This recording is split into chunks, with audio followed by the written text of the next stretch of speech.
What we do here is go back.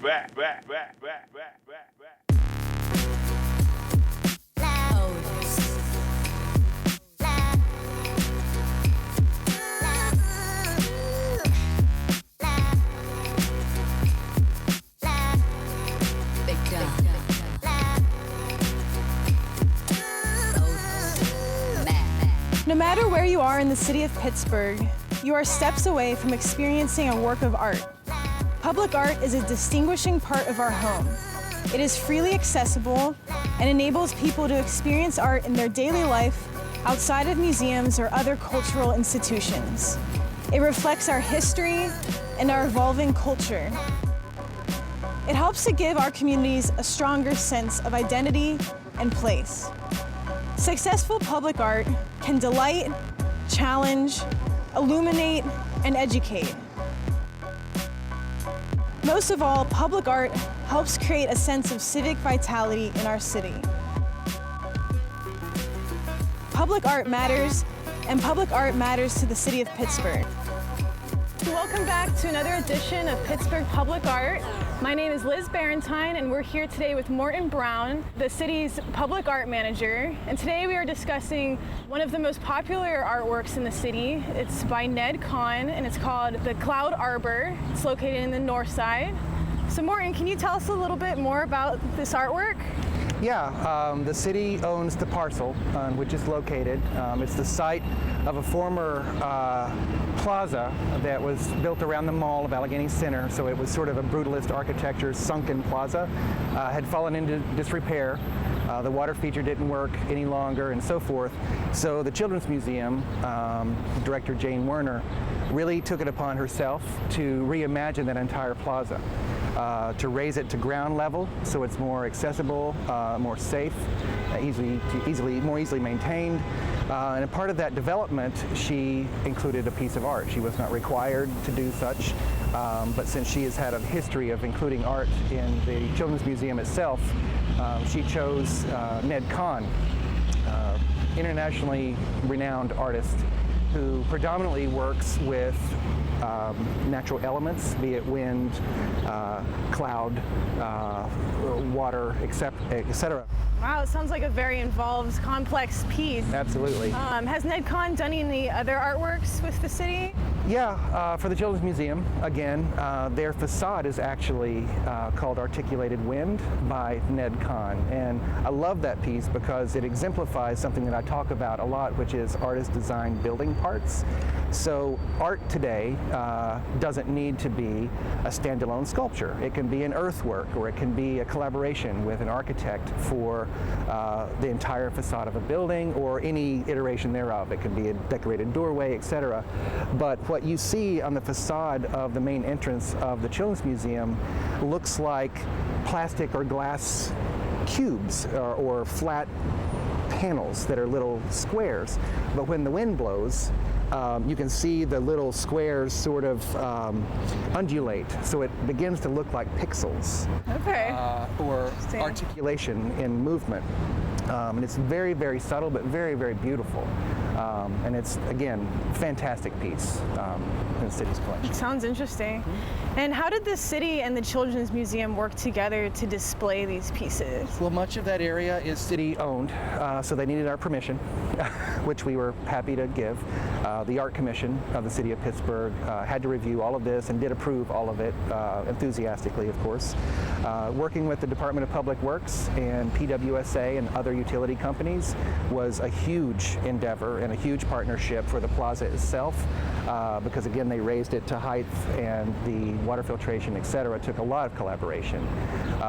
They were very easy to work with, I must say, the Children's Museum were, because they would do mock-ups of the piece. So before they actually installed the full Cloud Arbor, they did a mock-up of about a 20-foot pole and called the Director of Public Works and myself and other city representatives and did a run-through and sort of demonstrated to us, proving to us that the technology works, it's safe, etc. So they just went really above and beyond to create it, and it was a pleasure. And this kind of public-private partnership, I think, is what has kept Pittsburgh going all these years, to be honest. We could not have done this, we would not have done this plaza renovation without their help, and I don't think they could have done it either without our help. So it was a great collaboration. That's wonderful. It sounds like a great collaboration. We hope to see more of that in the future. So thank you for telling us about NedCon's pieces. And now we're going to go meet with Jane Werner, the director of the Children's Museum, who helped facilitate the display, to learn more about NedCon's work.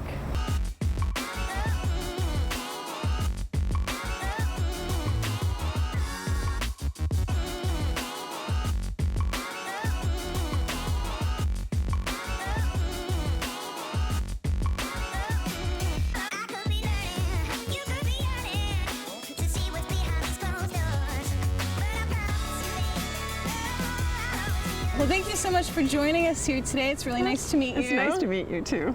I'm excited to hear more about the NedCon pieces. The Cloud Arbor is one of my favorites. So what's the story behind these sculptures here? Well, it actually starts about now probably 30 years ago. I actually met Ned. He and I are exactly the same age. We were born within a day of each other. Oh, wow. Remarkably, yes. And he was at the Exploratorium where he was an artist in residence, and I was doing a residency. I was early in my career, and so for a whole summer we kind of knocked around the Exploratorium together and just really became friends. And then we kind of lost touch with each other, even though I watched his career continue to flourish. And although we would see each other on occasion. And when we were doing our project, the expansion project, we were looking for public artists, and I gave him a call. And that's how it kind of all started. It was kind of, this is a voice from your past.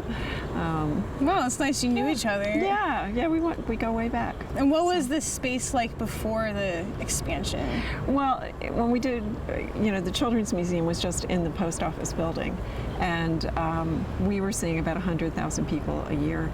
And as I love to say, I really like children, but 100,000 people in 20,000 square feet, there were just too many kids. Yeah.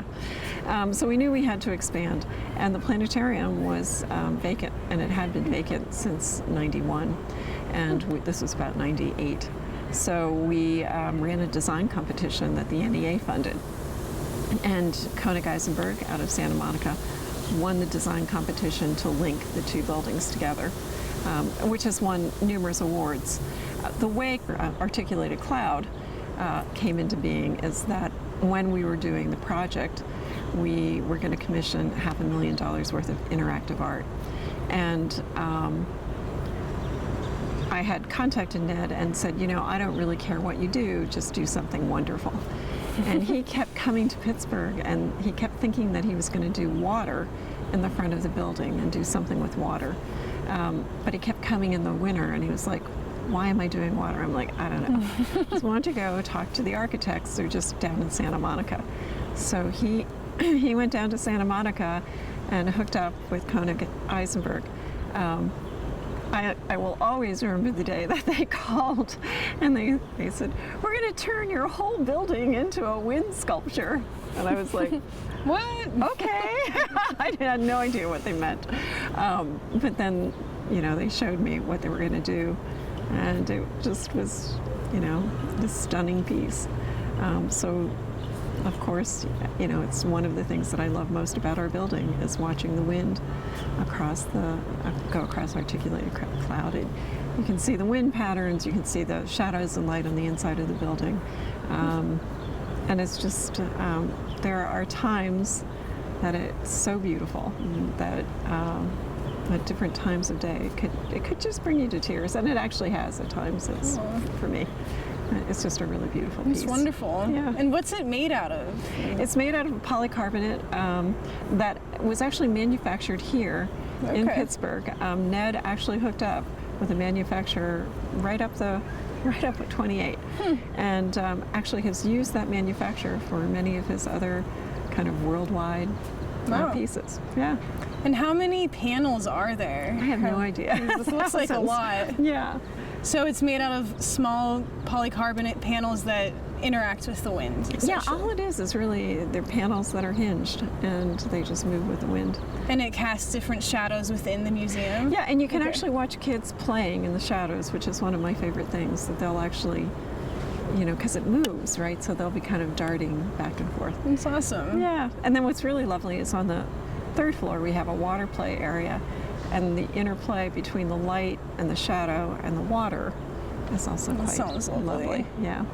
And what's the story behind this piece here? We contacted Ned and said, can you do a companion piece to Articulated Cloud? So he came up with Cloud Arbor.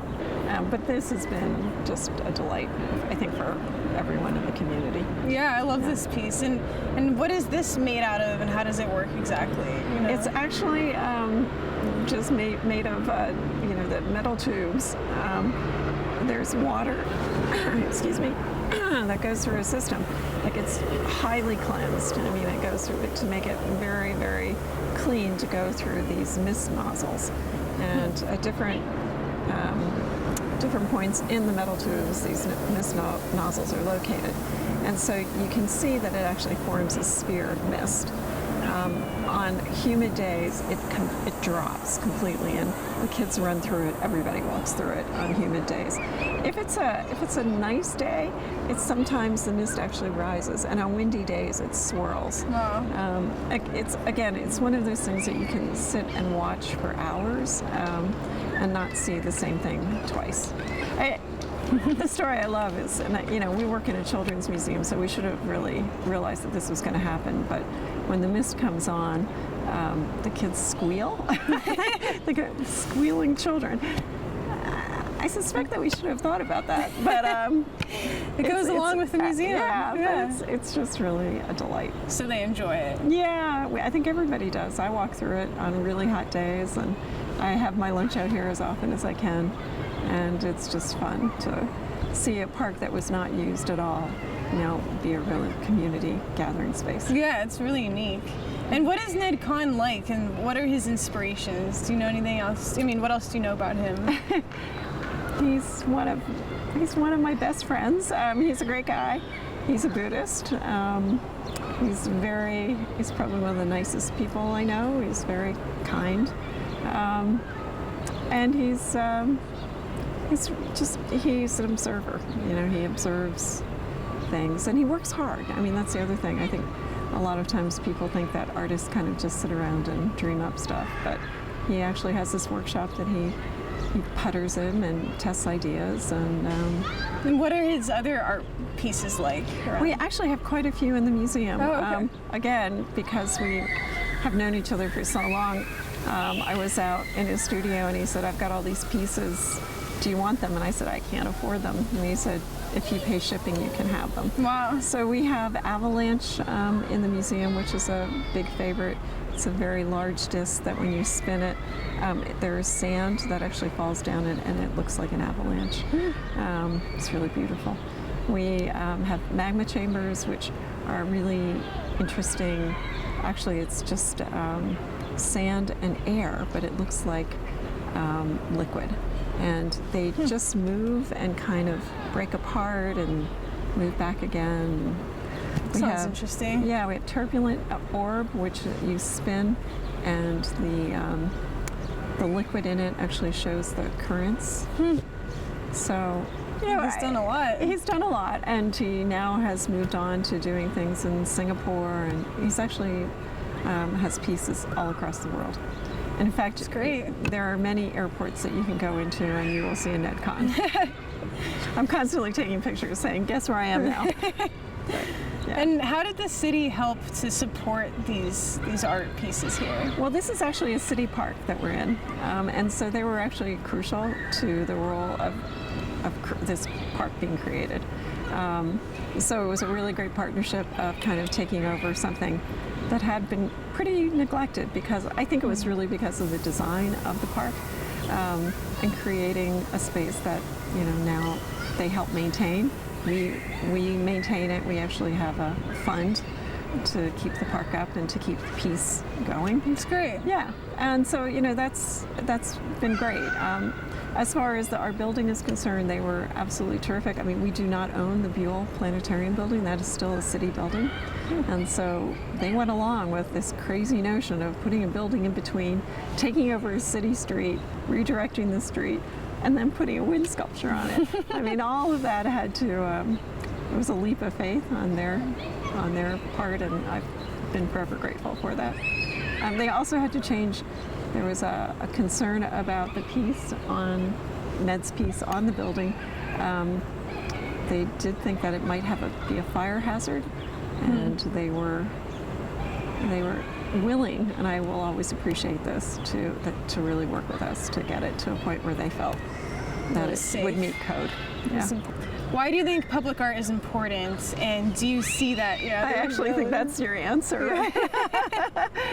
Public art is important just because it actually brings life to a city, and it's a special marker of who a city is by the public art that is out on its streets, and I think it reflects kind of the dynamic of a city. It really defines a city. It's true. It's well put. Well, thank you so much for joining us. It was wonderful to learn more about these pieces, and I think we're going to go try to walk through it now. Oh, I think that's really a good idea. It's sometimes fun to be in it and you kind of disappear completely. Yeah. Like maybe we're disappearing now. Well, thank you so much. No, thank you. Nice to meet you. Nice to meet you too. If you'd like to learn more about public art in the city, you can visit pittsburghpa.gov. Thank you for watching, and we'll see you next time on Pittsburgh Public Art.